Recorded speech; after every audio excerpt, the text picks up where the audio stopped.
And when you search the builders, there's a billion other realtors who have websites and things like that, and you don't know how you're dealing with a builder, right? So I think the first thing first, the lesson I learned is you cannot be jack of all trades. Like there are some few people in the industry that know about the most projects. They're like, if there are 10 projects that get released, and there will be like 9 projects I know about it, and I'm actually selling those. But in all reality, like I tried for myself at least, I said, I'm gonna pick on hand-picked few builder representatives. Now, what do I mean by that? So the question earlier was, can we email the builder? Keep in mind, in my experience, builder does not sell products. Sell condos. Builder hires a marketing company that sells on behalf of the builder.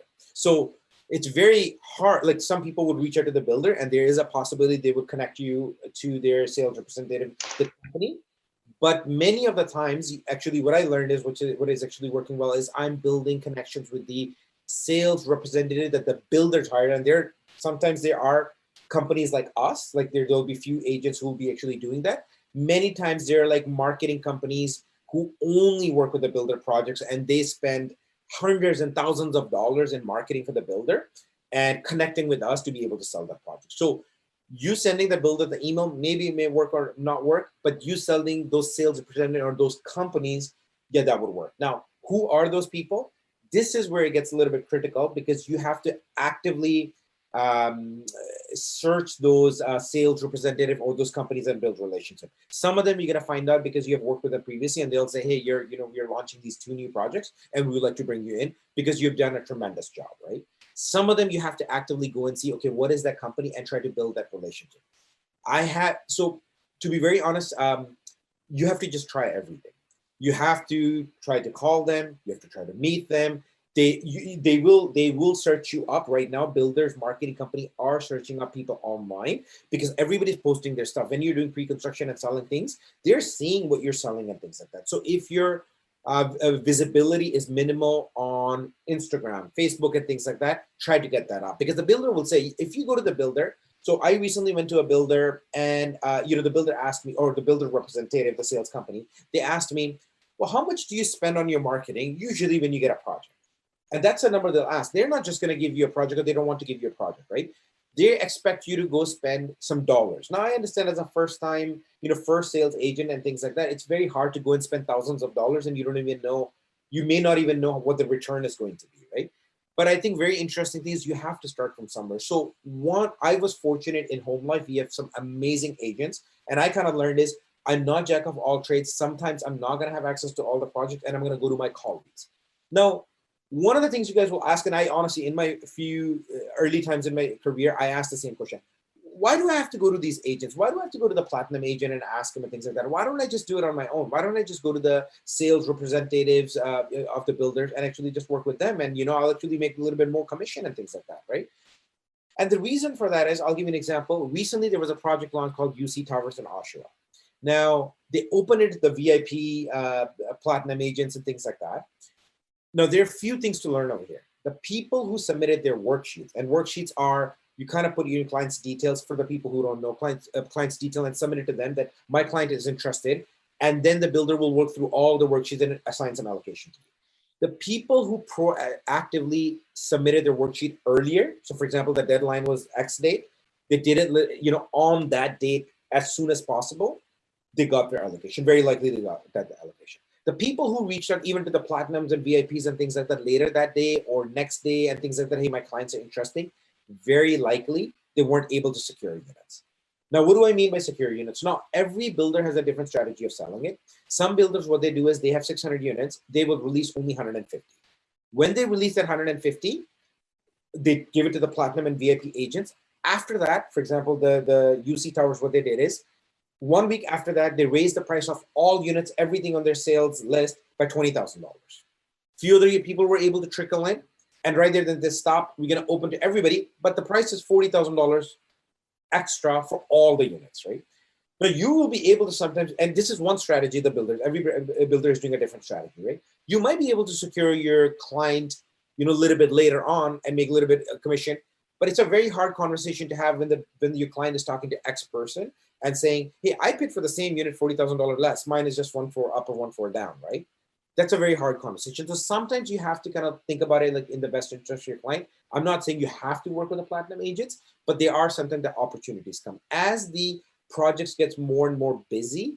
The sales representative will look like who was helping us sell these projects, right? So what I do is in the beginning, I used to kind of try on my own, but now I kind of look at it, is there anybody in the brokerage that's going to help me out with the platinum access? If they can, great.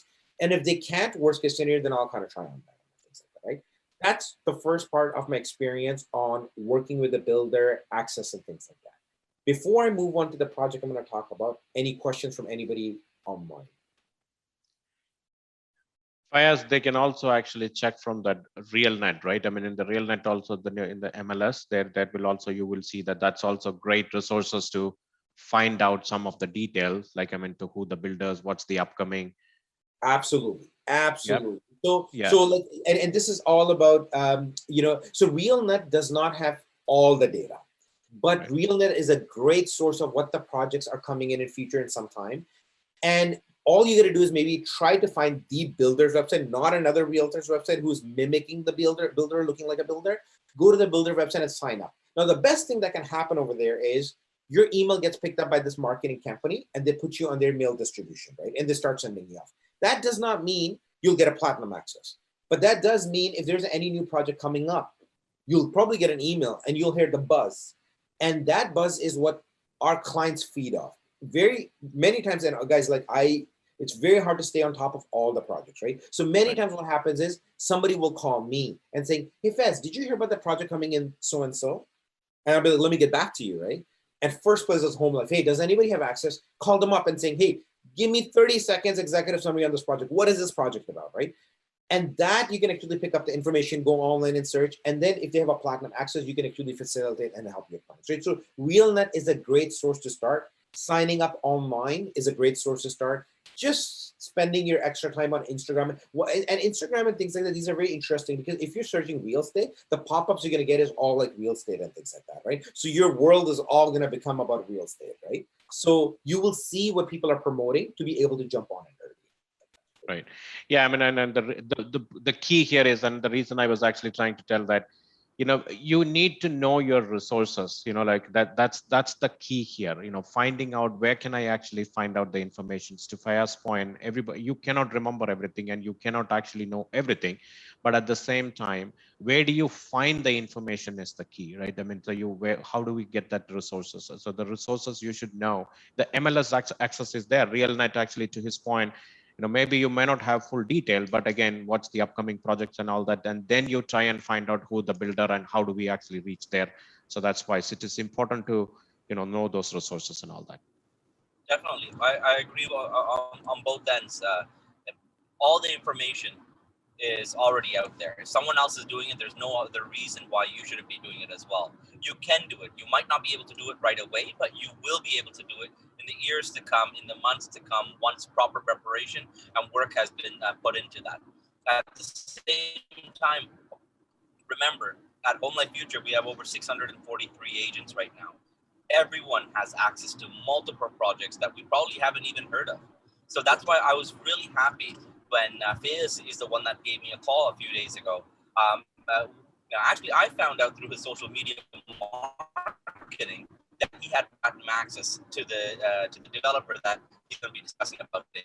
And we both chatted, and I'm like, and he asked, hey, can you share the platform, our Zoom platform, training platform, to share this project? I'm like, 100%, because out of everyone, who's going to benefit the most? Us.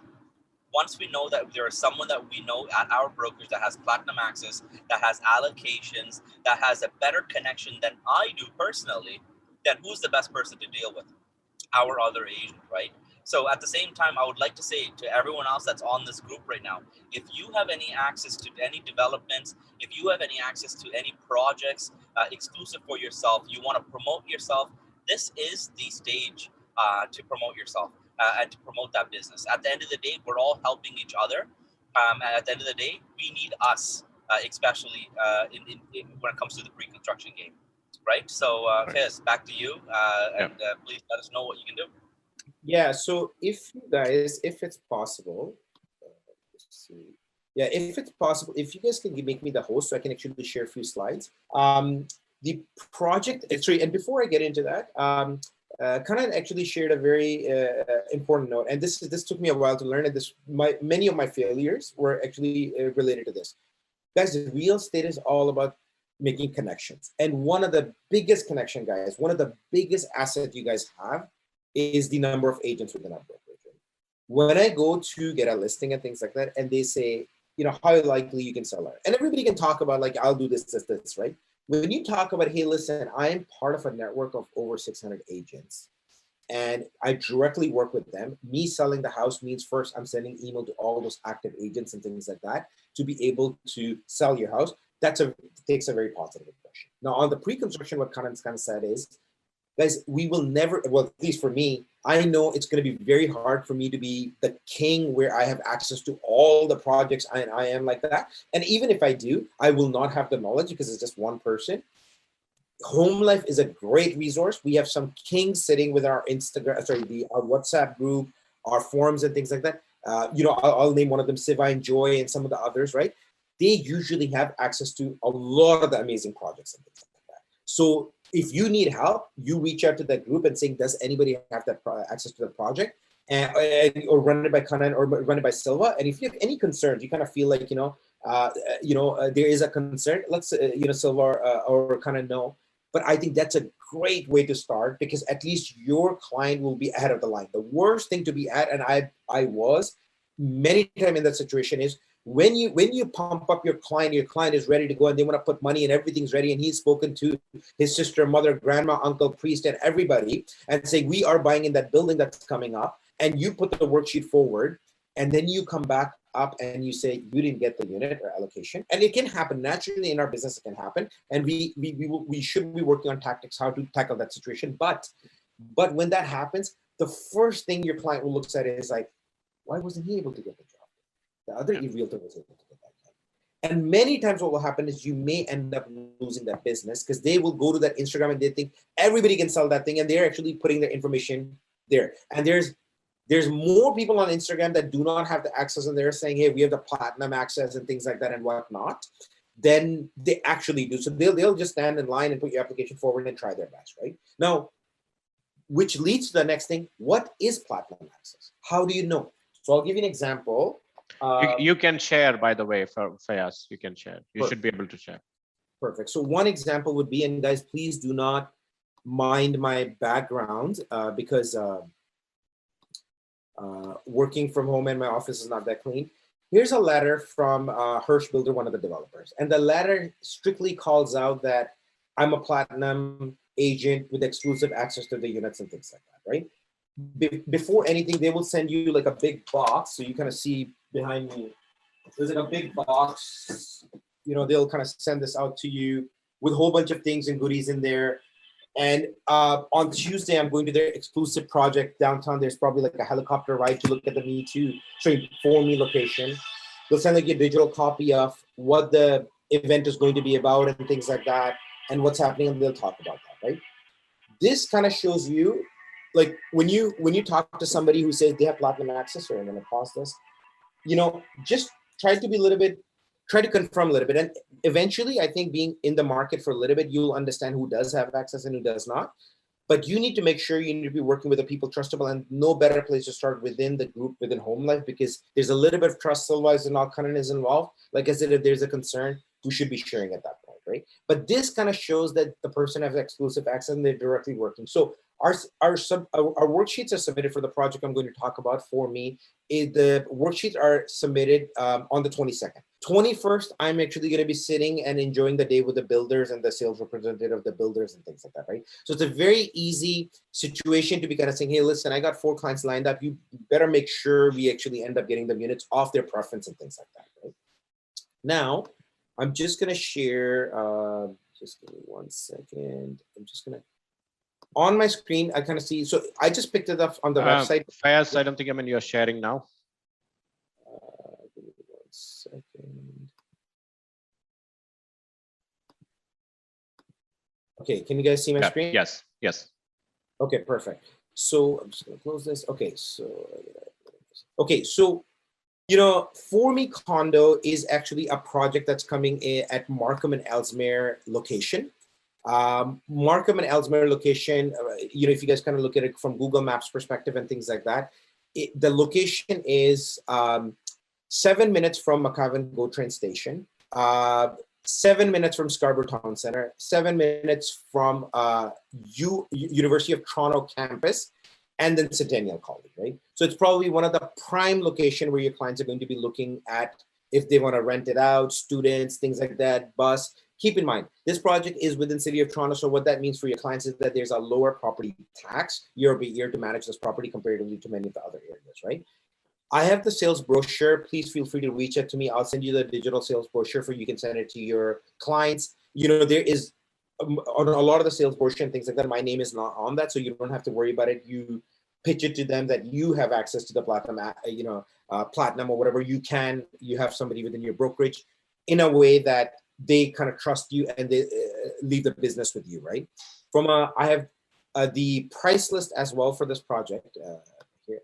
The prices for this project as well. So the units, the 1 bedrooms are starting at $517,000, about 474 square feet and things like that. Now, one of the sales pitch, guys, one of the things you guys go look at any project that we kind of do pre-construction, one of the challenges I always had was people will always look at any project you do pre-construction price and be like, am I paying the higher than a market value? This looks a little bit expensive, right?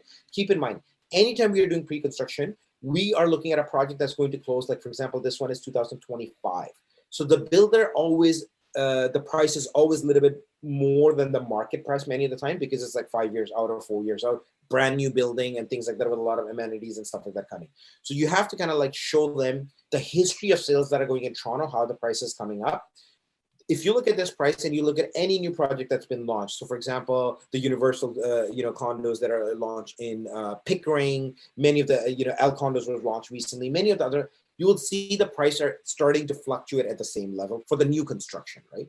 So the 1 bedroom, basically this price list means this, and I'm going to talk it away from learning as well, because when you pitch it, your clients will ask many of the things, and I don't want people to kind of make a mistake. So it says the starting floor. It starts at the 4th floor. The 4th floor, 474 exterior is your balcony, 56, and then the south exposure is 517. Now, if they end up getting a unit on the 6th floor or 7th floor, 8th floor, each floor up is $1,000 more, which we call it the floor premium, right? So whenever you look at a pre-construction project, confirm what the floor premium is. Downtown, I have seen the floor premium go up as much as maybe $3,000. I'm sure they're more expensive, but that's something kind of I work with, right?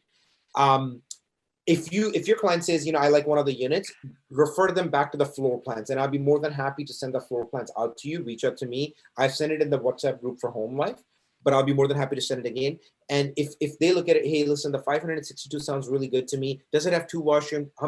What's happening? What does the floor plan looks like? Take this model number 541, refer back to the floor plan. You'll be able to see what they will be actually getting into, right? Now, for any of the 1 bedroom, it will not come with a parking. Parking will start from any of the units, which is starting with the 696 and over here. So 2 bedrooms. So what I mean by parking, for many of even the UC Towers and some of the other smaller units, they don't actually give you the parking right away. They put you on the waiting list. Sometimes people want to buy 2 parking and things like that and whatnot, right? So they put you on a waiting list. They give it to you later on, possibly if they have available. Sometimes you don't get it. But if you want to buy the parking at the moment right now, it will be for any of the units, 696 square feet and up. Once again, the walk score is really good for this area because the bus is there, the college is there, the grocery stores is there, everything is just about there, right? The deposit structure you can actually look at is 5% at the signing, remaining 5% 30 days, then in 180 days, 5%, 2.5 in 300 days, 400 days, another 2.5 and 5%. This is a little bit relaxed. For a while, I wasn't seeing the 2.5s and things like that. So it kind of looks like, by 1 year, you'll be 12.5%. And then by 100 days later, you'll be like another 2.5, and the occupancy is 5%, which, you don't really have to worry about. At the moment right now, for the Platinum Access, the parking would be $35,000. Later on, very likely I've seen them going up and things like that. So you just make sure your clients are able to get it. Locker is about $5,000. Tentative occupancy 2025. This is really, really great. The reason being is sometimes condo projects do get late. A lot of people look at it as a negative thing. I look at it as a positive thing. Your money is sitting in the market. It's actually growing as the property, as the time delays a little bit. So this may end up going into 2026. So if your clients have made purchases or pre-construction invested into 2020, something that's completing 2023, 24, let them know that this may get a little bit delayed and you may have a little bit of a breathing room to dispose one of the properties or something like that, or have a little bit room to be able to kind of close, right? The sales brochure has more information, but in terms of executive concierge, sales lounge, dining area, they have like the pet spa on the ground floor, the fitness and the yoga room, professionally landscaping, outdoor, indoor, and outdoor children activity area. 7th floor has the business center and a privacy pod. This is very important. In COVID, what we learned, and a lot of people are going to do, is work from home. So the buildings that have the business center and the privacy pods are going to go up in demand because, the workplaces, or you may start looking at this thing that, hey, does my building allow me to work from there in a separate place outside my unit and things like that, right? So this is basically, now the important dates are, the biggest important date is September 22nd is the sales, the worksheet date. The portal will open. We will submit our clients. If you have clients interested, reach out to me before. The agreements will be sent out October 5th. Your clients who are able to get the units, or we are able to get allocation, they will have an opportunity to go see the units and within the sales center and things like that. And of course, the incentives, right? So one of the incentives, important one to highlight, is the right to lease during occupancy. In the condo buildings, sometimes we have the occupancy, we have the interim closing, and we have the closing. There's a time in between. You really didn't do closing. So a lot of the buildings do not allow you to rent at that point, right? This builder is allowing you to rent during the interim closing and closing. The development fees are capped at the 10,000 and the 15,000 mark. So that means the builder on the last minute is not going to say, oh, all of a sudden, hey, we're charging you this, crazy development fees in your client's budget. It goes really over your client's budget. Reduce assignment fee. Reduce assignment fee is actually $1,000 only, right? And that's actually the legal cost to do the paperwork and things like that. Essentially, it's actually free assignment, but they put in there, so you end up paying for the legal cost, which is about $1,000, right? Upgraded a bathroom flooring package and $10,000 discount on the parking, right? This is the Platinum Access. Once again, guys, Markham and Ellesmere in Scarborough, really amazing location, closer to 401. All the transit areas and things like that. So if you guys need more information, let me know. I'll be more than happy to help you out with your sales pitch. Oh, it's a great project. Yeah. Sorry, Kana, go ahead. Thanks again, Faiz, for sharing that with us. Honestly, we encourage everyone to come on board and to share their access to especially a lot of developments. Thank you so much for coming out. I'm sure people are going to be looking at you. The rest of our agents are going to be looking at you, and you started this staple on Zoom now. Before COVID, we always had that Tridel, Sivan Joy team, and many of our other agents always bring in developers to our office. And you know what?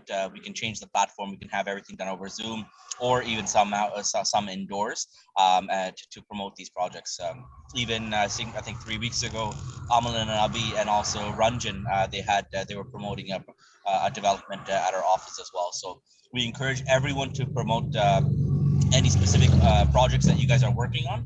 And you know what? Again, not only does it help you provide the sales to the developers, but it also provides us and your clients an opportunity to purchase a great investment. So thanks again for it. Yeah, no, it's a great project. And Fayaz, before I actually comment anything, somebody asked a question about a development fee. I couldn't actually see the chat, but it was popping up. Can unmute yourself. I'm not sure that who asked that question. Somebody was asking about a development fee. Yeah, that was me. I was asking, what does development fees cover? What exactly are development fees? Thank you. Yeah, so to be exact details, like which of the development fees are capped, I can't exactly tell you because honestly, I haven't really looked at the contracts and things like that. Many times we work with the builders, we would ask, what are the development fees capped at, right? Kanan and others keep me honest, with the new construction, there are areas, for example, the postal development charges, the library, the school, the area development, they actually put it on the builder, right? So if we a lot of times don't cap these or get them capped. So this one, for example, comes capped, right?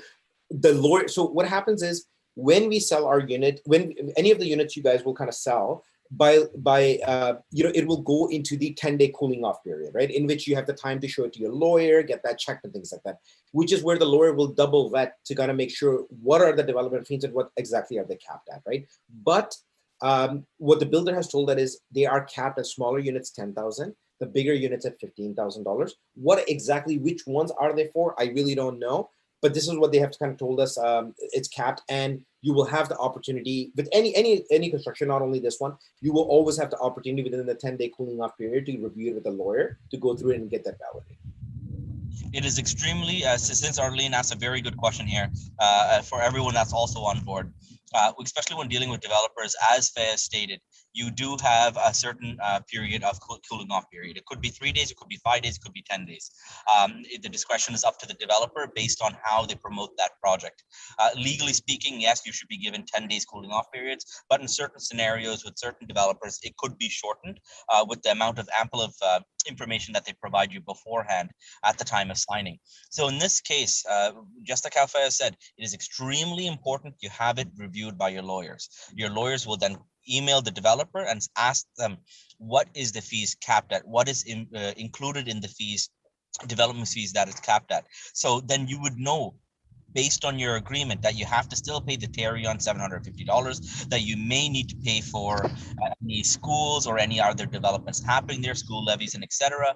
You might need to pay for grading, you might need to pay for the landscaping, you might need to pay for paving of the driveway. All of these may be additional fees, and all of these are, majority of the time, they're always included in your purchase and sale agreement. When you sign, or when your clients are initialing the purchase and sale agreement, is sometimes 50 to 80 pages. We're never going to read the fine print, but there is certain clauses, certain conditions there that would state exactly what the fees entail and what is to be capped with the development fees and what is not to be capped with the development fees. And that is exactly why we pay $500-600, maybe $1,000 to the lawyers to review these agreements for our clients. And the best thing is, since Faiz has a VIP access, his clients are probably going to be dealing with a specific lawyer. So it's best if you ask Faiz, hey, who are your lawyers for this? We're going to send it to the same lawyer. Why? Because that lawyer's already reviewed multiple purchase and sale agreements for this transaction, for this developer. So it makes that process a little bit easier. Thank you so much. That's a great question to ask. Yeah. Excellent response. Thank you very much. Yeah.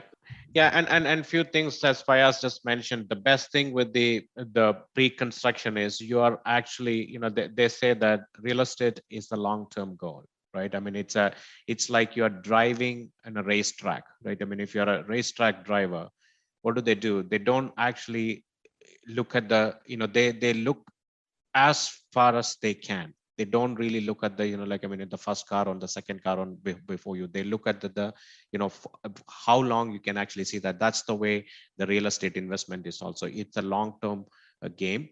So when you're actually entering into a pre-construction, if it is going to happen in 2025, actually the people who are investors are really benefiting, because the real estate market is in a step graph. Always it goes up, will be flat, then it will go up. So that's why the step graph is what they call it. So if the pre-construction is going to get actually ending at 2025, you are entering in 2021. So you're actually entering at the rock bottom of that investments, and it's your money is growing. So it is a great thing to get into a pre-construction. And it's also, you're not actually taking the mortgage upfront, and the investment is also 5%, 25%. So it is very, very good thing to being an investor to getting into the pre-construction and all that. Few other things, of course, Fayaz actually already touched that. The few things what you need to be mindful about, knowing about that, the assignment rules, and can we actually rent them, is that the rent to occupancy? If somebody is actually buying for an investment and then you find out certain condos have that cap, right? I mean, they don't allow the owners to rent it. So you need to be actually mindful and understand all that. So because you don't want it to get into any pitfalls later on, because when you're advising these things, you should be well aware about the pros and cons, and making sure that, right, Fayaz? Absolutely. And the last point I'll make is, guys, whenever you guys, and this is all like a learning curve, whenever we do a sales pitch, a lot of the time, I love condo pre-construction projects. I love them. And one of the things I always get feedback from people is like, hey, I don't like investing in condo. I don't think so. There's a lot of profit. There's like a maintenance, the maintenance charges and the building's maintenance charges go up and stuff like that. You will always have that. One of the interesting guys to understand, even for investing for yourself, because I honestly endorse condo investment.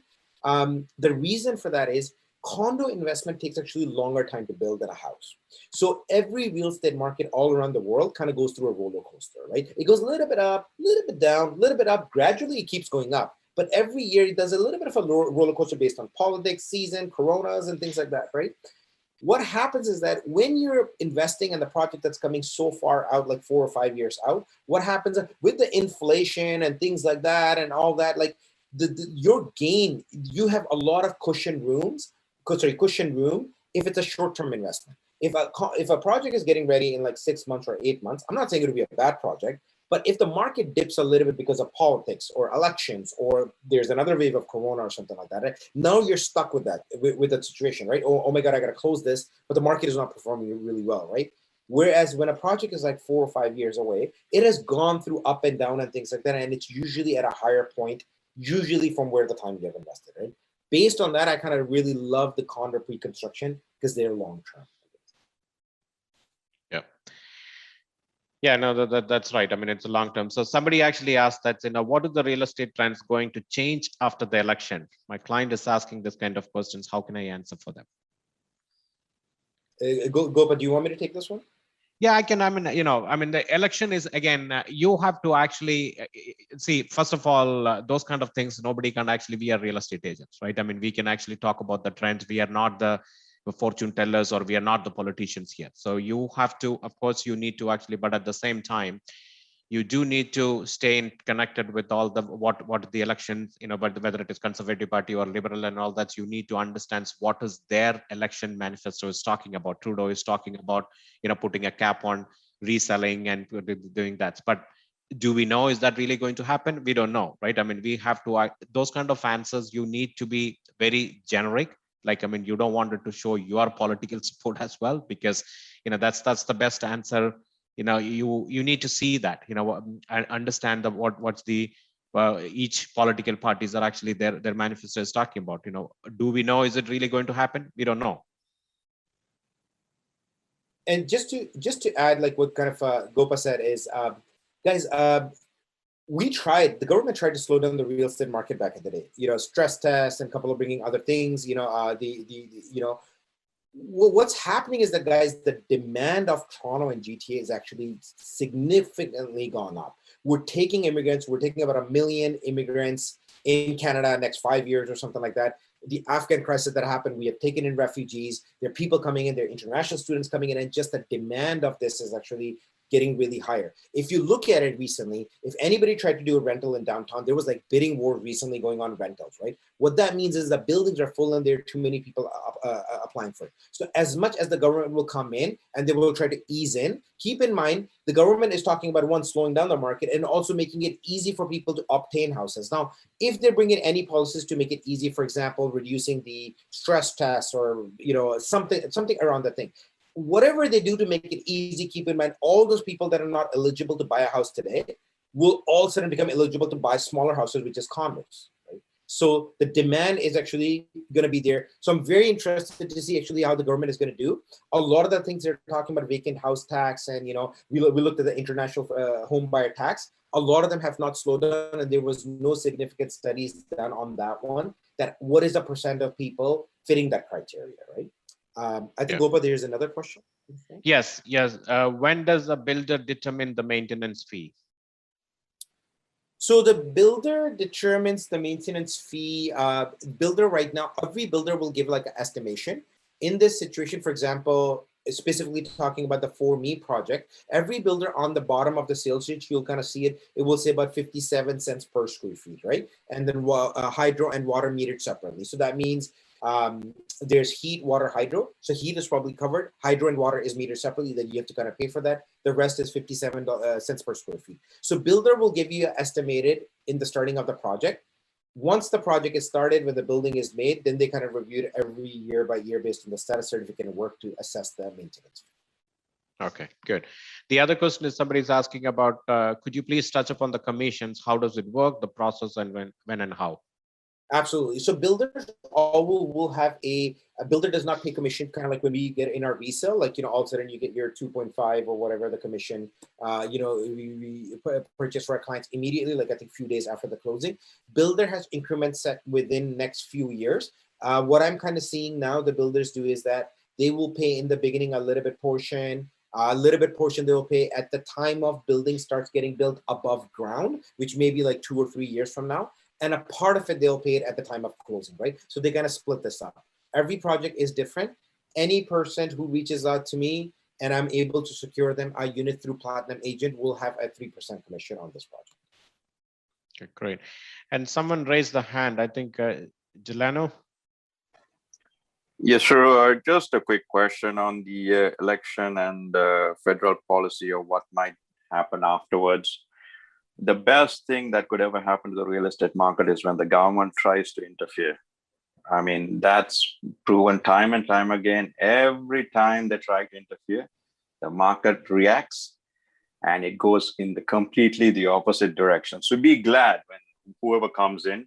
There's an old saying, say hi to the new boss, same as the old boss. So they're going to try something. And then after they try it and after it doesn't work, the market's going to skyrocket again. But the interim period, when we have a government after the 20th, maybe it might be on the 22nd or something, I mean, know for sure.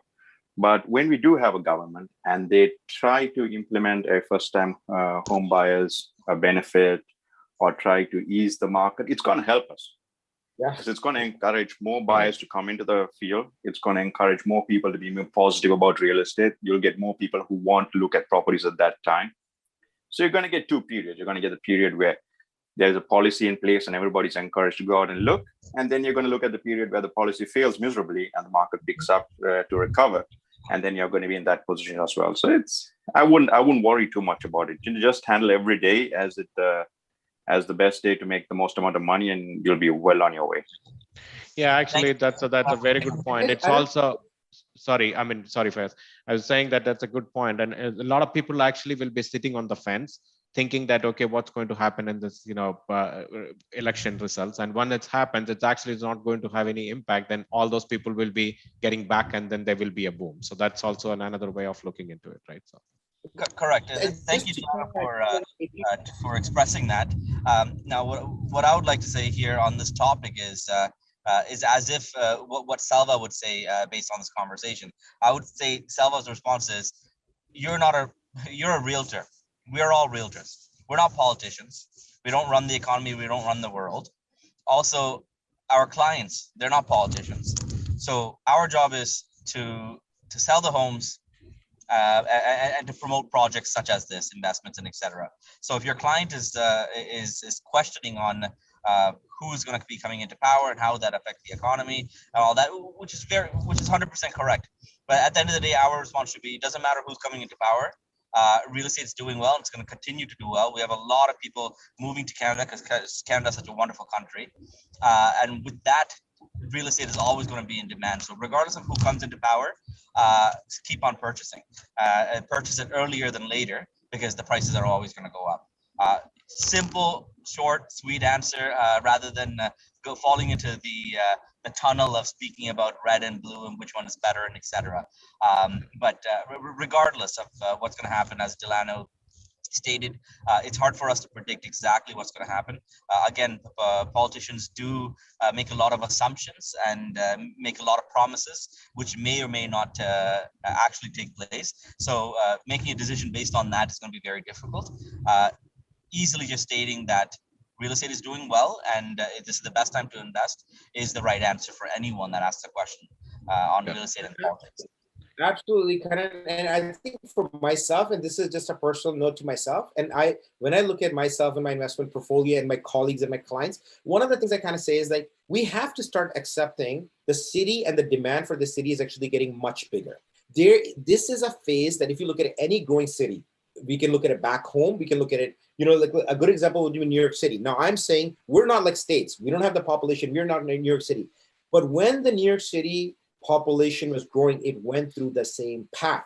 Today, where the New York City is at, I was taking a bus in New York City. I asked the bus driver, because Realtor talks to everybody.